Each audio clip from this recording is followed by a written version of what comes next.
Bonjour à tous, nous sommes aujourd'hui dans le lycée franco-mexicain avec le grand et célèbre historien Jean Meyer. Il a publié beaucoup de livres et articles très intéressants sur divers sujets et a reçu en 2011 le prestigieux prix national des sciences et des arts pour ses contributions à l'histoire du Mexique. Il va aujourd'hui nous aider pour notre projet sur les Barcelonnettes. Bonjour Monsieur Meyer, comment allez-vous? Bonjour, très bien, merci. Merci d'être venu. Avec plaisir. Je vais vous poser quelques questions pour connaître un peu plus l'histoire entre la France et le Mexique. C'est d'accord. Pouvez-vous nous raconter un peu sur votre vie? Quand j'étais petit, plus petit que vous, on allait l'été à Barcelonnette. On habitait à Aix-en-Provence. Et là, je me souviens très bien que la première fois qu'on était à Barcelonnette, mon père m'a conduit sur la place de la petite ville et il y avait, je ne me souviens plus si c'était un clocher, un beffroi, enfin il y avait un genre de tour et il m'a dit « Regarde ce qu'il y a écrit ». Et je me souviens très bien. Il y avait « C'est d'ici que sont partis », je ne me souviens plus de la date exacte, 1824 mettons, les frères Arnaud de Josier pour le Mexique. Voilà, c'est mon premier contact avec le Mexique. Je ne dis pas que c'est à cause de ça que je suis arrivé au Mexique, mais effectivement, en Provence, on connaissait très bien la relation entre Barcelonnette et le Mexique.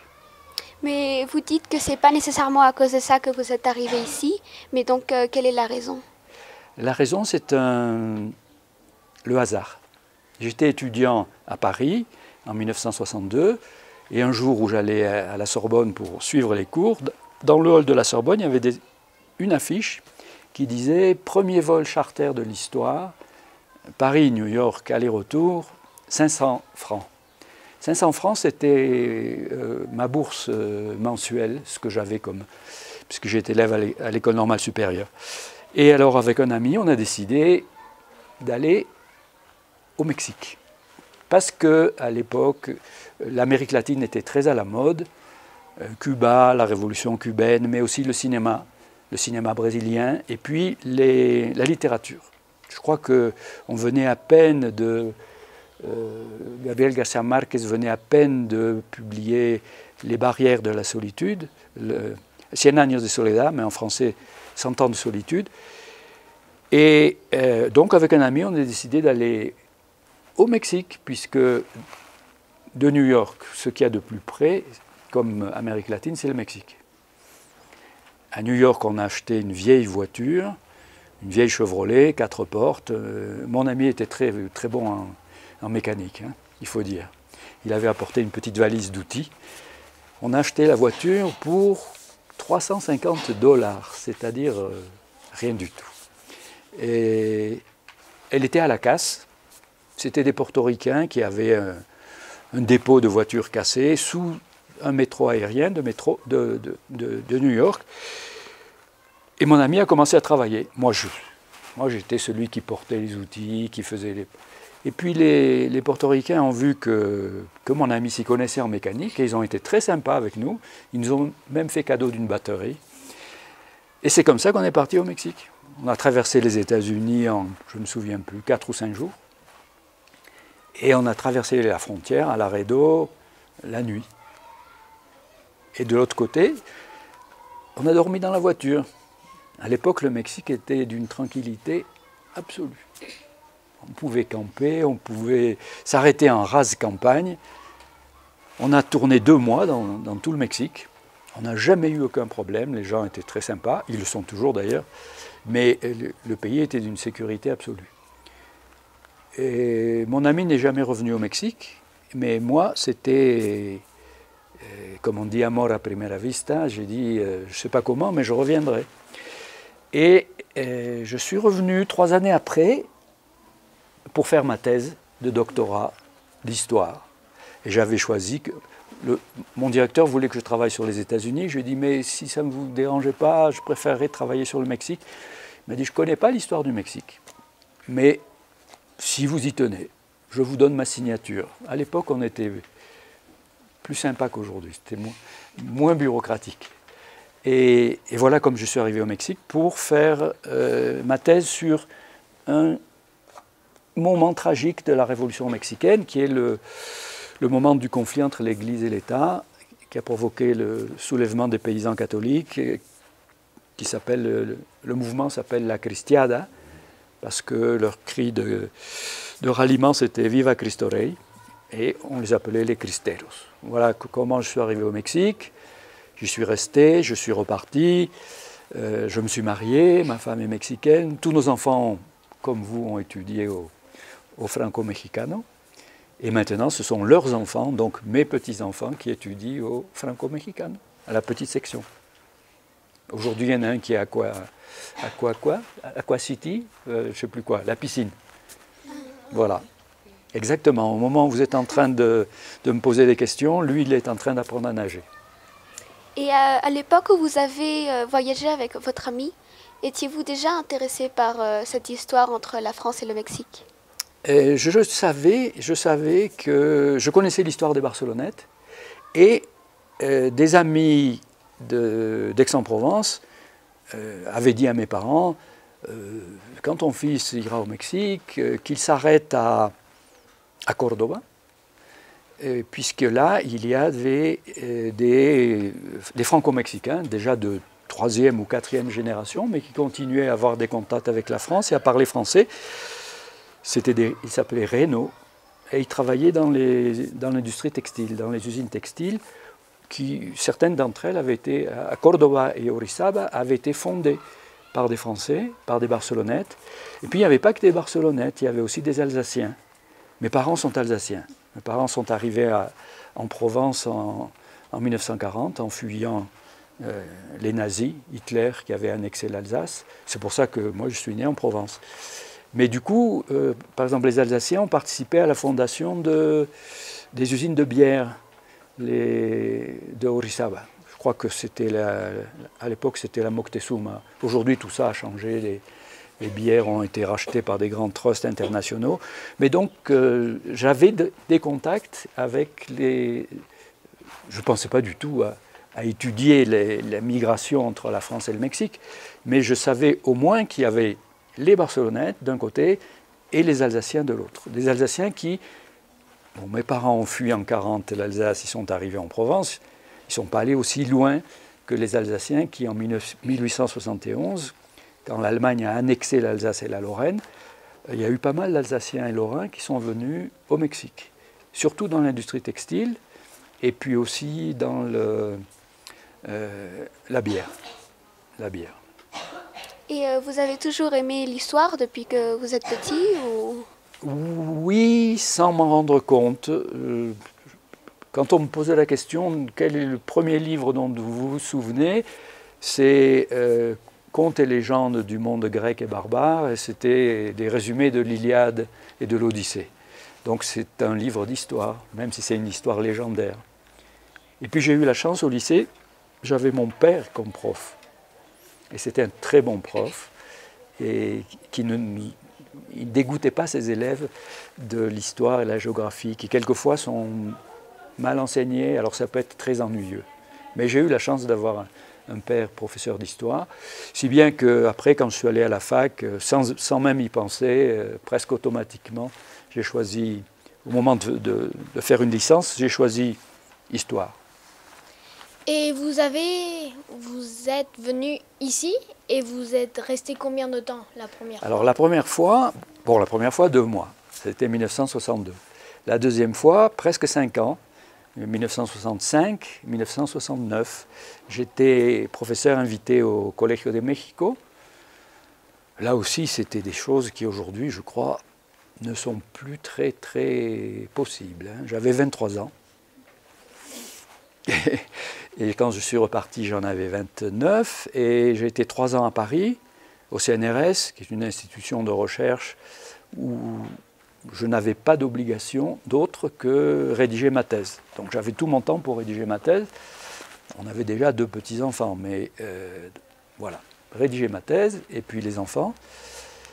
Et après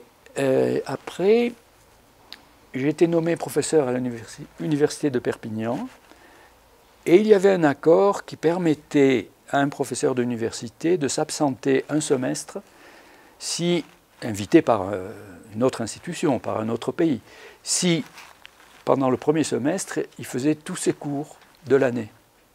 Donc au lieu de faire, à l'époque, un professeur d'université faisait 6 heures de cours par semaine, j'en faisais 12, et puis on arrivait au Mexique pour les grandes vacances d'été, plus le deuxième semestre. Donc en fait, on était en France, on était au Mexique de juillet à janvier, donc ça faisait quand même 7 mois, et puis après 5 mois en France. Alors on a fait ça pendant quelques années, tant que les enfants étaient en primaire. Parce que l'école primaire mexicaine, parce que quand on était au Mexique, on était en province, on était à Zamora, au Michoacán, où un ami avait fondé le Colegio de Michoacán, qui est l'équivalent du Colegio de México, donc une petite université, mais une université d'État. Et donc les enfants allaient à l'école primaire mexicaine. Ils étaient bilingues, il n'y avait pas de problème. Quand ils arrivaient en France, les 15 premiers jours, c'était difficile. Quand ils revenaient au Mexique, les 15 premiers jours, c'était difficile, mais ça marchait. Mais quand Pablo, notre aîné, allait entrer en 6e, sa maman mexicaine a dit « Moi, je préfère qu'il fasse des études françaises. Parce que je veux qu'il apprenne à bien écrire, savoir rédiger une rédaction. Ce qu'à l'école mexicaine, on ne fait pas très très bien. À l'oral, on est très bon, à l'écrit, moins. » Et à ce moment-là, on m'a proposé, à Mexico, l'ambassade de France m'a proposé la direction du CEMCA, Centre d'études mexicaines et centro-américaines. Ben, c'était formidable parce que du coup, le problème était résolu. Et à partir de ce moment-là, on n'est plus jamais rentré en France. Si, on allait en vacances l'été en France. Mais depuis 1987, on est au Mexique à plein temps. Alors, comme vous êtes à peu près des deux pays, oui. Vous vous sentez plus mexicain ou plus français? En France, je suis français 100%. Au Mexique, je suis mexicain 100%. Je vote dans les deux pays. J'ai la nationalité mexicaine depuis longtemps, depuis 1976. Et voilà. Donc, le Mexique a pesé plus lourd parce que je n'avais qu'une sœur et ma femme, ils étaient 9. Donc, à Noël, quand on était à Noël en France, on était 8-10 à table au maximum. Et quand on était à Noël à Aguascalientes, dans la maison de ma femme, des parents de ma femme, on était 52. Bon, donc il y a une famille qui pèse plus que l'autre. Voilà. Puis à l'époque, ma femme, bien qu'elle ait un doctorat d'histoire fait en France, à Montpellier, à l'époque, elle ne pouvait pas être professeure d'université, parce que, bien que nationalisée française, elle n'était pas française de naissance, et elle n'avait pas passé l'agrégation, qui est un examen typiquement français qui n'existe dans aucun autre pays. Aujourd'hui, c'est réglé. Hein. Aujourd'hui, il y a des accords. Aujourd'hui, les universités peuvent inviter et même engager non seulement des binationaux, non seulement des gens qui n'ont pas l'agrégation, mais même des étrangers. Mais à l'époque, ce n'était pas possible. Donc, ma femme en France s'arrangeait pour que sa maternité se passe en France. Et pratiquement, disons, les 6 derniers mois de sa grossesse, c'était en France. Et nos enfants sont tous nés à Perpignan, dans la même clinique. Et quand elle revenait au Mexique, immédiatement, elle reprenait le travail, parce qu'ici, elle avait un poste. Donc voilà, c'est pourquoi finalement, sans jamais l'avoir calculé, ni l'avoir projeté, on a arrêté de faire le va-et-vient et on est définitivement installé au Mexique. Alors, maintenant, on va passer à vos livres et tout ça. Alors, et pourquoi arrivent les premiers Français au Mexique? Ben, écoute, Mathias, tant que l'Empire espagnol existait, et le Mexique est devenu indépendant en 1821, tant que l'Empire espagnol existait, théoriquement, les étrangers n'avaient pas le droit d'y entrer. Pouvaient entrer seulement des sujets du roi d'Espagne. L'Espagne avait des propriétés, si l'on peut dire, en Italie aussi. Ce qui aujourd'hui est Naples et la Sicile, ça appartenait à l'Espagne. Donc les Italiens de Naples et de Sicile, et puis tous les Espagnols d'Espagne, Catalans, Basques, etc., pouvaient venir au Mexique. Donc théoriquement, les Français ne pouvaient pas. Le Pays basque est à cheval sur les deux pays. Il y a un Pays basque français, un Pays basque espagnol. Il y a une Catalogne française et il y a une Catalogne espagnole. Les Catalans français et les Catalans basques, très malins, se faisaient passer pour sujets du roi d'Espagne. Et donc, dès la fin du XVIIIe siècle, il commence à y avoir des Français, disons un peu en fraude, qui entrent au Mexique. Et il y en a un dont j'ai oublié le nom, qui est un personnage très intéressant, de Perpignan. Donc ça avait attiré mon attention. Et il est arrivé au Mexique, on a sa correspondance avec sa sœur. Ils ont échangé des lettres, et puis la famille les a gardées. Beaucoup de lettres. Il écrivait dans un français parfait. Et à peu près une fois par mois, il écrivait à sa sœur, et sa sœur lui répondait. Lui parlait du Mexique, elle parlait de la France. Il est arrivé comme page du vice-roi. Le vice-roi était celui qui gouvernait le Mexique, un Espagnol, et il est donc arrivé en contrebande dans les bagages du vice-roi. Et d'ailleurs, il disait, quand il était en transit, parce qu'il était d'abord allé à Madrid, il avait dit à sa sœur, surtout sur l'enveloppe, tu écris en espagnol. Hein. N'écris pas François, il s'appelait François, j'ai oublié son nom, c'est un nom catalan typique. Hein. Tu n'écris pas François, tu écris Francisco, Paje de su excelencia ilustrísima, el señor Virrey, conde de au Marqués. Je ne sais plus lequel c'était non plus, j'ai oublié. Donc vous en avez déjà. Et puis, au moment de l'indépendance, tout ça se sait en Europe, et il y a les rumeurs que le Mexique est un pays très riche, qu'il y a des mines d'or, qu'il y a des mines d'argent, qu'il suffit de se baisser pour les ramasser. C'est le pays de cocagne. Et les frères Arnault avaient une petite, on ne disait pas usine à l'époque, on disait fabrique. Ils avaient une petite fabrique de soie. C'était très développé dans toute la Provence. Barcelonnette, c'est la Haute-Provence, c'est déjà les Alpes. Hein. L'hiver, il fait très froid à Barcelonnette, parce que la vallée est très fermée, et pendant un mois, le soleil n'entre pas. On a de la lumière, mais le soleil ne chauffe pas le fond de la vallée. Et donc, partout, on avait planté des mûriers, puisque le ver à soie se nourrit avec les feuilles de mûrier. Et puis il y a eu une épidémie. En 1823 ou 1824, il y a eu une maladie. Et les vers à soie sont morts, et ça a été la ruine de beaucoup de ce qu'en Provence, c'est un mot provençal, on appelle magnanerie. Les magnaneries, c'est justement ça, c'est l'élevage des vers à soie, puis la filature de soie. Et donc les frères Arnault, ruinés, ont dit, bon, on n'a rien à perdre, on va voir ce que c'est ce Mexique, cette nouvelle Espagne.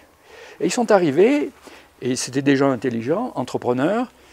Il faut dire que Barcelonnette avait un atout, c'était une région très pauvre, d'un climat très dur, mais peut-être à cause des longs hivers, les gens de Barcelonnette, presque tous, savaient lire et écrire. Ce qui, en 1820, au Mexique, en France, n'était pas très fréquent. Hein. Il y avait quelques régions, en ville, on savait plutôt lire, mais souvent, dans les campagnes, l'alphabétisation était à 20-30%, et chez les hommes, et chez les femmes, encore moins. Mais à Barcelone, on savait lire et écrire, et les femmes aussi.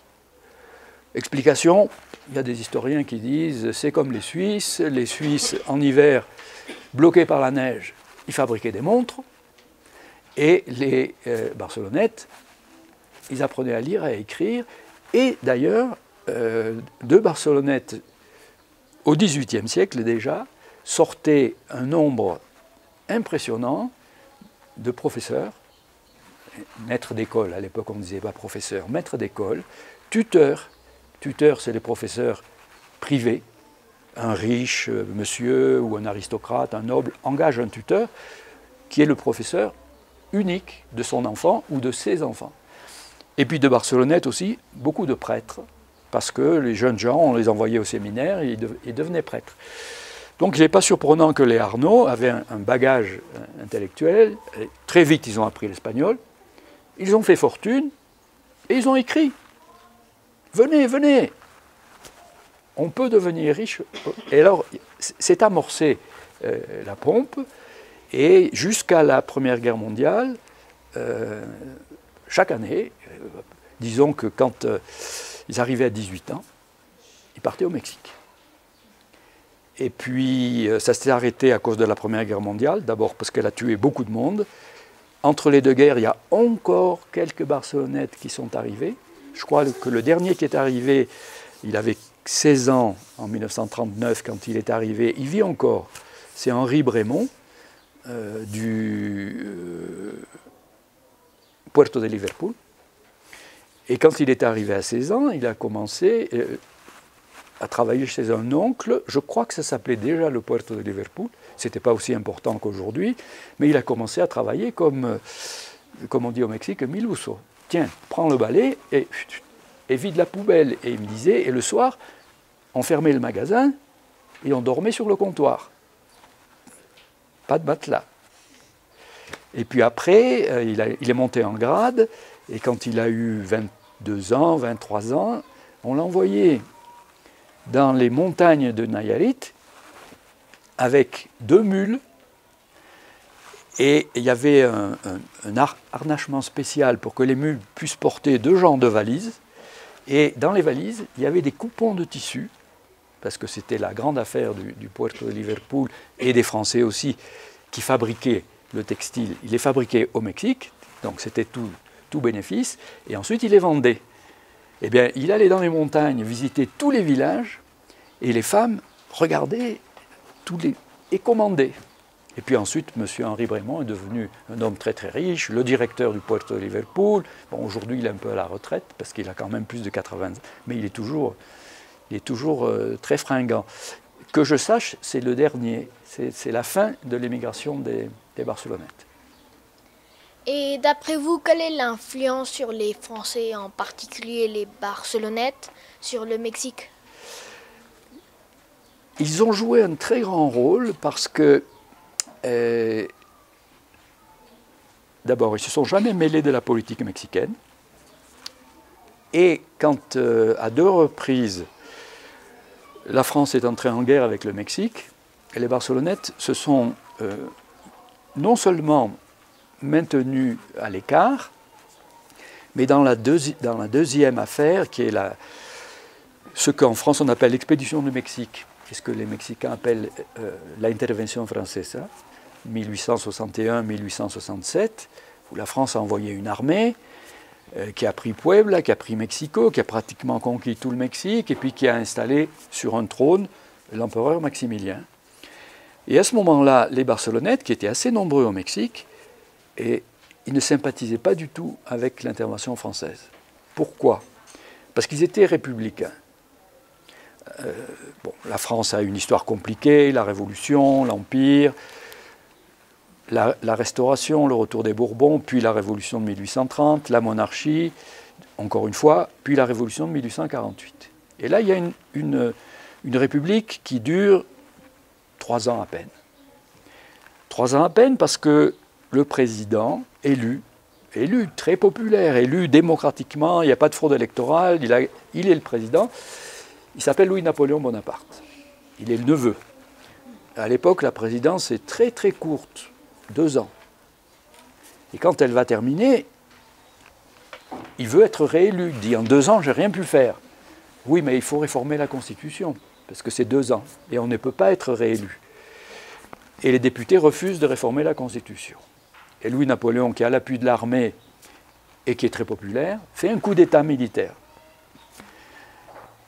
La région de Barcelonnette, à l'époque ça s'appelait le département des Basses-Alpes, aujourd'hui ça s'appelle les Alpes de Haute-Provence, parce que personne ne veut s'appeler Bas. C'est comme la Seine inférieure, c'est devenu la Seine maritime, parce que inférieure c'est honteux, non, on ne peut pas être ni bas ni inférieur. Mais à l'époque c'était les Basses-Alpes. Et les Basses-Alpes n'ont pas accepté le coup d'État. Et la garde nationale des Basses-Alpes s'est battue contre l'armée, donc c'était une petite guerre civile. Et les Barcelonettes, à ce moment-là, ont participé à cette résistance. Et ce qui a accéléré l'émigration vers le Mexique, c'est que quand ils devaient faire le service militaire, quand ils arrivaient à 18 ans, comme ils ne voulaient pas faire le service militaire dans l'armée de ce qui pour eux était le dictateur Napoléon III, ils partaient au Mexique. Mais du coup, ils étaient déserteurs. Ils ne pouvaient plus rentrer en France. Quand l'armée française est arrivée au Mexique, ils n'étaient pas très heureux. Vous pouvez imaginer. Bon, l'armée française a été suffisamment intelligente, elle n'a pas embêté les Barcelonettes. Mais pour vous dire comme ils étaient bien vus, le gouvernement mexicain à l'époque, le président c'était Benito Juárez, mais le gouvernement a voulu arrêter tous les Français en disant ils ont débarqué à Veracruz, l'armée est à Veracruz, il y a quelques milliers de Français à Mexico et à Guadalajara, ça va être des espions, des traîtres, des saboteurs, il faut les arrêter. Benito Juárez a dit vous ne touchez pas aux Français, grâce aux Barcelonettes. Les Barcelonettes, après, c'était leur travail. Ils étaient commerçants, ils étaient industriels. L'armée française leur achetait du tissu pour faire des vêtements pour son armée. Donc, disons, la prospérité des Barcelonettes, non seulement elle n'a pas souffert de l'intervention, ça aurait été le cas si les Mexicains les avaient arrêtés au début ou les avaient punis à la fin, après le départ de l'armée française, ça n'a pas été le cas. Et du coup, après, ils ont beaucoup aidé au rétablissement des bonnes relations entre la France et le Mexique. Ça a mis du temps. Ça a mis du temps, curieusement, plus à cause de Paris qu'à cause de Mexico. Les Mexicains auraient eu le droit d'être fâchés et de faire la tête pendant des années. Non, non, c'est Paris. Comme l'armée française n'a pas été battue, militairement parlant, mais l'intervention française était un échec absolu. Donc à Paris, on était un peu rancunier et honteux. Donc la France a attendu, l'armée est repartie en 1867, je crois qu'on a attendu plus de 10 ans, presque 15 ans, pour rétablir les relations diplomatiques. Mais c'était Paris qui traînait les pieds. Voilà. Mais pour vous dire que ces relations se sont... que curieusement, cette guerre n'a laissé aucune rancœur, aucun du côté des Mexicains, et on peut dire que c'est quand même assez admirable. Le président Porfirio Díaz, qui, jeune militaire, s'était battu contre les Français, il avait été fait prisonnier à Puebla, il s'était échappé, il avait repris les armes, il a été fait prisonnier une deuxième fois à Oaxaca, il s'était encore échappé, et puis ensuite il a repris Puebla, il a repris la ville de Mexico, donc un héros militaire de la lutte contre les Français. Eh bien, quand il était président, la seule décoration étrangère qu'il portait, c'était la Légion d'honneur. Et quand il a quitté le Mexique en 1911, parce qu'il était renversé par la Révolution mexicaine, où est-ce qu'il est parti? Il est parti à Paris. Et il est enterré au cimetière de Montparnasse. Voilà. Donc c'est une des preuves de l'amitié franco-mexicaine. Pourquoi est-ce que vous croyez que c'est intéressant d'étudier l'histoire des Français au Mexique? C'est intéressant, mais l'histoire des Suédois aussi. Non, le Mexique n'a jamais eu une immigration de masse comme les États-Unis. Parce que, disons, ni la géographie, ni la société ne s'y prêtaient.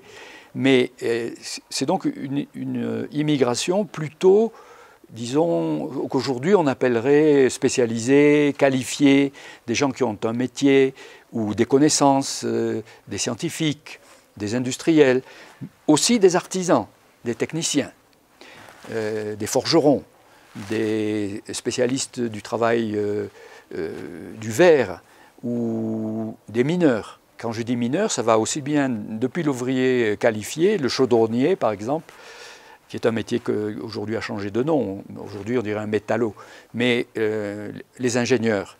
Or, les Français sont disons, il y a 3 colonies, parce qu'on disait des colonies à l'époque, pour parler d'un groupe d'étrangers. Les 3 colonies les plus importantes, ce sont les Français, les Anglais et les Allemands. Mais les Allemands au XIXe siècle, c'est des Hambourgeois, des Bavarois, des Badois. L'Allemagne à l'époque n'est pas encore unifiée, et donc ils ne s'identifient pas exactement comme Allemands. Les Allemands sont beaucoup dans le commerce.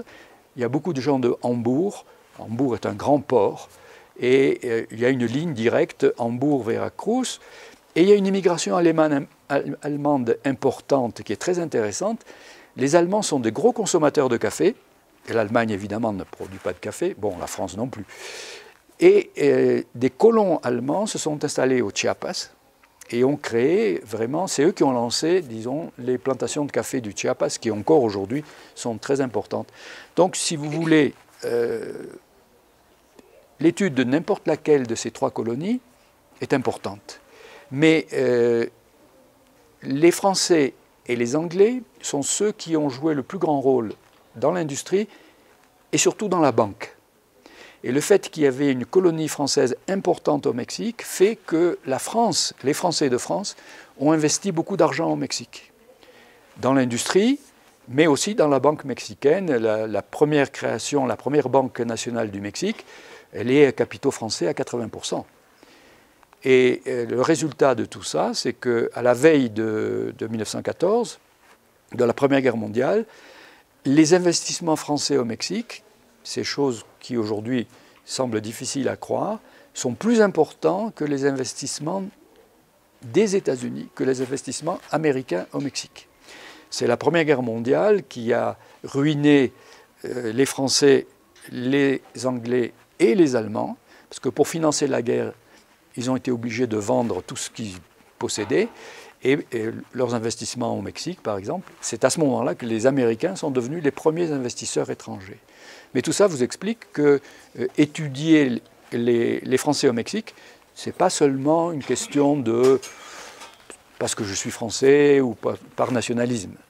Pas du tout. J'insiste, les 3 colonies étrangères sont aussi importantes les unes que les autres, importantes pour leur pays, importantes pour le Mexique, mais la française a, du fait de la défaite de la France face à l'Allemagne en 1870, les Français au Mexique ont la volonté d'être plus forts et plus importants que les Allemands. Et ils ont réussi. Ils ont réussi, en particulier la série des grands magasins comme Puerto de Liverpool, Palacio de Hierro, Fábricas de Francia, il y en avait d'autres. Il y avait aussi le port du Havre. Ils ont éliminé les Allemands du grand commerce. Ils ont vraiment fait la guerre et ils les ont éliminés. Donc vous voyez que l'histoire est toujours très, pas compliquée, mais riche. Parce que le facteur national patriotique, tout d'un coup, là, fait que les Alsaciens se mettent dans l'industrie textile et dans la bière pour essayer de vider les Allemands qui sont là aussi et qui ont participé aussi à l'industrie de la bière mexicaine. Mais dans le cas du textile, ils ont été chassés. Vous avez écrit un livre appelé Yo el francés. Pourquoi vous l'avez écrit? Parce que, voilà, c'est encore les hasards. Vous savez, vous verrez dans la vie, on ne fait pas, on fait pas forcément des plans, et quand on les fait, on ne réussit pas à l'exécuter. En 1997, ma femme et moi, qui ne travaillons pas dans la même institution, on avait droit à une année sabbatique. Bon, une année sabbatique, dans la Bible, ça veut dire une année où on laisse se reposer la terre, les animaux, et je crois même qu'on doit libérer les esclaves dans l'ancien Israël. L'université allemande, au XIXe siècle, a inventé l'année sabbatique, c'est la 7e année. Après 6 ans de travail, un professeur d'université a une année où il est payé à ne rien faire. Il peut apprendre le chinois, il peut peindre l'aquarelle ou apprendre à jouer du violon. Aujourd'hui, c'est plus comme ça. Ça existe toujours. Votre université continue à vous payer, mais vous devez travailler ailleurs, vous faire inviter par une autre université, et avant de partir, vous présentez un plan de travail, et quand vous revenez, vous montrez que vous l'avez fait, sinon vous devez rendre l'argent. Bon. On avait donc une année sabbatique tous les deux en même temps. Et ma femme voulait aller travailler à Paris où elle avait des relations de travail avec une équipe, un groupe. Et nos 3 derniers enfants, les plus jeunes, l'un était déjà en fac, le deuxième entrait en fac et la troisième entrait en seconde. Donc les 3 pouvaient aller à Paris. Et moi, il fallait que je trouve une raison d'aller à Paris. Je n'avais pas de raison d'aller à Paris. Parce que je n'avais jamais travaillé l'histoire de l'intervention française dès le début, en me disant, ça ne m'intéresse pas, ce qui m'intéresse, c'est l'histoire du Mexique. Et puis cet épisode n'est pas très reluisant, pas très agréable. Mais je me suis rappelé que les archives militaires françaises, j'avais jeté un coup d'œil quand même, qui sont au château de Vincennes, les archives de l'expédition étaient absolument extraordinaires. Et donc j'ai dit, bon, je vais travailler sur l'intervention française du Mexique, et je veux faire un travail de savoir qui étaient ces soldats français qui sont allés au Mexique, et qu'est-ce qu'ils pensaient de l'intervention. Puis j'ai vu qu'il y avait 30 000 soldats, 30 000 dossiers, ouf, un peu trop. 1500 officiers. Ah bon. Donc j'ai étudié 1500 officiers, et souvent dans leurs dossiers, il y avait des documents très intéressants, parce que quand un officier supérieur meurt en France, la tradition c'est que sa femme, sa veuve ou ses enfants donnent ses papiers privés aux archives de l'armée au château de Vincennes. Et donc j'ai trouvé des lettres, et puis aussi des journaux. Le journal intime. Le soir, avant de vous coucher, vous écrivez ce que vous avez fait dans la journée. Mon père m'a engueulé, j'en ai marre. Ou j'étais au cinéma, j'ai vu ça, c'était formidable. Et c'est beaucoup plus intéressant que les livres de mémoire, parce que les mémoires, vous les écrivez 20 ans après, 30 ans après.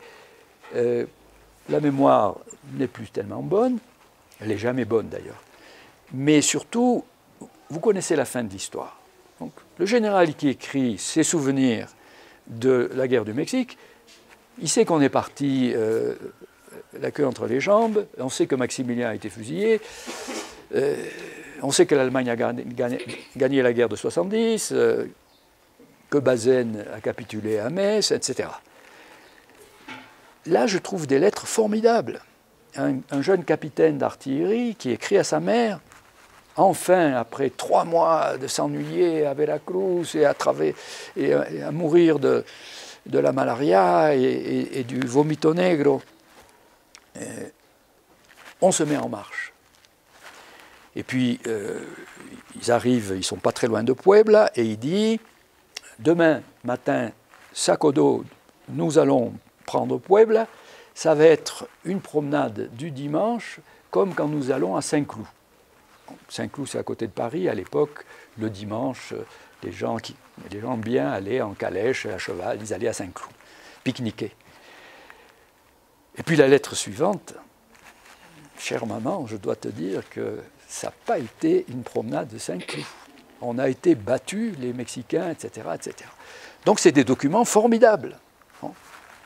Puis en plus, le malheureux, 1 an après le siège de Puebla, quand les Français ont pris Puebla, il est le dernier tué. Et son colonel écrit à sa jeune femme, parce qu'ils étaient jeunes, et je suis désolé, je dois vous apprendre la mort héroïque du capitaine. Voilà. Donc, des documents formidables. Et quand, donc, pendant toute l'année, je suis allé à Vincennes, ils ont été très sympas avec moi, parce que normalement, on ne donne que quelques dossiers par jour. Quelquefois, dans un dossier, il n'y a rien. Ou ce qu'il y a, ce n'est pas intéressant. Donc, quelquefois, je demandais 20 dossiers. Et ils me les donnaient. Donc, en 8 mois, j'ai réussi à ramasser un matériel formidable. Et au moment de l'écrire, je me suis dit, non, c'est trop beau. Il y a des histoires formidables. C'est plein d'histoires, des histoires personnelles. Un qui tombe amoureux, qui reste au Mexique, un autre qui tombe amoureux, qui amène sa femme en France. Et puis, il y a l'histoire d'un malheureux, il y a même l'histoire d'un jeune officier qui est homosexuel et qui est dénoncé et qui passe en conseil de guerre et on lui enlève ses galons d'officier. Puis il y a les rapports avec les Mexicains. Et là aussi c'est très intéressant. Il y a des officiers qui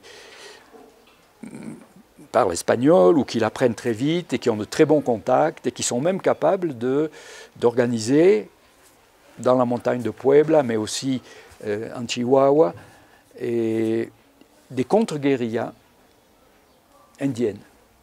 Les Indiens Tarahumaras, les Indiens Yaquis, les Indiens de Coras et Huicholes de Nayarit, qui forment des guérillas en faveur de l'empereur Maximilien, mais tout ça à travers des officiers français qui sont capables de les convaincre. Ils ont une attitude correcte, ils les défendent, un peu de politique sociale contre les grands propriétaires, voilà. Et il y en a un qui est un personnage extraordinaire, le général Brincourt, quand il apprend que l'armée va se retirer, et il dit, mais que vont devenir ces gens-là? Je les ai compromis, je les ai mouillés, ils se sont battus à côté de nous contre l'armée républicaine mexicaine, et ils vont être massacrés, c'est impossible, je refuse les ordres. Et on lui dit, mais non, c'est des ordres supérieurs, ça vient de Paris, il n'en est pas question. Et il dit, je refuse de salir mon épée. Il rentre à Mexico, il remet son épée au maréchal Bazaine, et il demande à être rappelé en France. Le général Brincourt. Chapeau. Voilà, donc j'ai essayé de raconter tout ça de manière un peu vivante, de ne pas faire un livre ennuyeux. C'est pour ça que je l'ai appelé Yo el Francés, comme si c'était eux qui parlaient. Comme c'est publié au Mexique, c'est pour ça, c'est moi le français. C'est moi le français qui parle. J'ai donné la parole à ces gens-là. Et souvent c'est, mais qu'est-ce qu'on fait ici? On ne comprend pas. Mais qu'est-ce qu'on est venu faire ici? Pourquoi on s'est battu en Italie, il y a des régiments qui se sont battus en Italie contre les Autrichiens et qui ont permis de faire le début de l'unité italienne, non? Donc on a chassé le Habsbourg, l'empereur d'Autriche, le frère de Maximilien. On l'a chassé de Milan, on l'a chassé de la Lombardie, on l'a chassé du nord de l'Italie, et ici on vient au Mexique renverser un président républicain mexicain et donner le trône à Maximilien, le frère de ce François-Joseph qu'on vient de sortir d'Italie. Ça ne va pas la tête. Ça, les soldats disent, ça ne va pas la tête. L'officier dit, que sommes-nous venus faire ici? Voilà. Puis il y a des officiers républicains qui grognent et qui disent, nos sympathies, c'est plutôt avec Juárez. Voilà. Voilà l'histoire de Yo el Francés. Que pouvez-vous dire sur les liens actuels entre la France et le Mexique? Aujourd'hui, je sais, pas de source officielle, je sais que notre jeune président Emmanuel Macron n'est jamais venu au Mexique, et je sais qu'il a très envie de venir au Mexique. Bon, j'espère qu'il viendra. Vraisemblablement, ça sera avec le futur présidente, j'aimerais bien, mais je ne crois pas, du Mexique. Et par contre, il a beaucoup lu déjà, il a beaucoup lu sur le Mexique. Écoutez, c'est comme toujours, les relations sont excellentes, surtout affectives, sentimentales, artistiques, culturelles, littéraires. Mais pour la première fois, depuis 1914, depuis la Première Guerre mondiale, il y a de nouveau une présence économique et une présence financière française importante au Mexique. Elle n'est pas comparable à la situation de 1914. La France n'a pas le tiers des investissements étrangers au Mexique, mais toutes les grandes entreprises françaises sont présentes aujourd'hui au Mexique. Et puis vous vous rendrez compte que en particulier à Polanco, mais pas uniquement à Polanco, il y a beaucoup de jeunes Français, entre 25 et 35 ans, qui sont arrivés dans les 5 dernières années au Mexique, justement parce que les grandes entreprises ont besoin d'eux. Et j'en connais plusieurs par hasard, ou que je rencontre par hasard, et ils commencent non seulement à s'installer à Mexico, mais à découvrir Guadalajara depuis longtemps, Monterrey depuis longtemps, mais à découvrir même des villes de province secondaires mais dynamiques comme Zamora au Michoacán ou Celaya au Irapuato dans le Bajío. À Querétaro, il y a maintenant un campus des métiers de l'aéronautique, des métiers de l'aviation, qui est très important et qui est lié à l'implantation de Airbus, de Safran, de Eurocopter. Tout ça fait que, disons, au-delà de ces belles relations, mais qui n'avaient pas de grandes conséquences au-delà de l'élite culturelle, il y a maintenant de nouvelles et fortes relations économiques entre la France et le Mexique. Et la France sert d'ailleurs aussi, à ce moment-là, de pont entre l'Union européenne et le Mexique. Finalement, en tant qu'historien, quels conseils pouvez-vous souhaiter donner aux élèves du lycée franco-mexicain? Qu'est-ce que je peux leur dire? Que le lycée franco-mexicain est un pont entre les deux cultures. Mes enfants qui sont mexicains, qui sont français, qui ont tous la double nationalité, ont tous la double culture, et il faut croire que c'est quelque chose d'utile, mais aussi d'agréable, puisque tous veulent que leurs enfants étudient au lycée franco-mexicain. Donc, il a quelque chose, ce lycée franco-mexicain. Moi, je n'ai pas étudié au lycée, je n'ai pas enseigné au lycée non plus, mais je dois dire, en tant que père de famille, et maintenant en tant que grand-père, que c'est une bonne maison. Merci beaucoup d'être venu. Merci à vous pour votre intérêt.